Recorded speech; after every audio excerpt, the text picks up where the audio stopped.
graded as authentic, sahih. It's in the Sunan of Abi Dawud, where the Prophet said that three things basically when they appear in the Ummah: إِذَا تَبَايَعْتُمْ بِالْعِينَ وَأَخَذْتُمْ أَذْنَابَ الْبَقَرِ وَتَرَكْتُمُ الْجِهَادِ. When you will do business bil-aina, which is very hard to translate in English because as far as I know there's no equivalent term in it's one person, one of these young ulama translated it as credit sale. Is there such thing as credit sale? Is there? Yeah, I guess. I don't know. That businesses, that's their. Yeah, I don't know. Like I've credit never sale. I've never even before? wanted to do takhassus and. So credit sale. I mean, in the way the ulama explained it in Arabiya, it's like you have some goods. It's almost like the Merchant of Venice.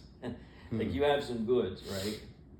And I want them because I want to sell them, but I don't have the money immediately or whatever. I can't, like, let's say you have $2,000 worth of whatever it is, right? And I say, hey man, give it to me, and in such and such a time, I'll give you, I'll give you back whatever I owe you for that, okay? But ends up something happens and I don't give you the money, or I pay you less. Or the product. Right.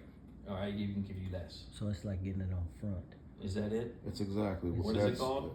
Getting fronted. Getting fronted, yeah, right? you're But getting then fronted. you don't pay. But you don't person pay back, up. right? Yeah, we Or got a name you for pay that them in back, the hood. but you give them like less. Yeah, You're like, we do. Yeah, and there's I a made a remedy. profit or whatever. I Yes, made some there money, is. but I'll give him less. I'll be like, yeah, well, sorry, here, I'll give you 1,000.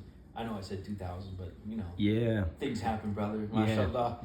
So Yeah. the idea of that, though, even though it's something specific, is obviously what you become unethical when you start doing business. The other part was when you grab the tails of cows, which is intriguing. I'm not going to get into the deep part of that, the whole thing about civilizations and sedentary people and nomads and this and that. But there's a lot of depth to that, a lot of depth. Even Ibn Khaldun, wrote about that in Muqaddimah. That's why I started doing this too. Sheikh Amin mentioned this a long time ago, and I'm starting to study this now because people are so obsessed now with like talking about Islamic civilizations, and I think there's some value to that, even the Western civilization, how it developed. So what does that look like? We should know. And the Quraysh tells us right there what it should look like. It's a people who are international, trade, move, they're not sedentary, right? But they also have the nomadic spirit, which gives you courage and so forth and so on. You don't depend on governments and police and things like that. The nomad doesn't do that, as Ibn Khaldun said. He doesn't depend on the damn police to defend his family and put food on. There's a moral code. Right. And one is bravery too. That's what he's mentioning. Function from a moral code. From like pure bravery at that. I'm not depending on another man to give me what I need. Period. Yeah, you know what I mean? If I need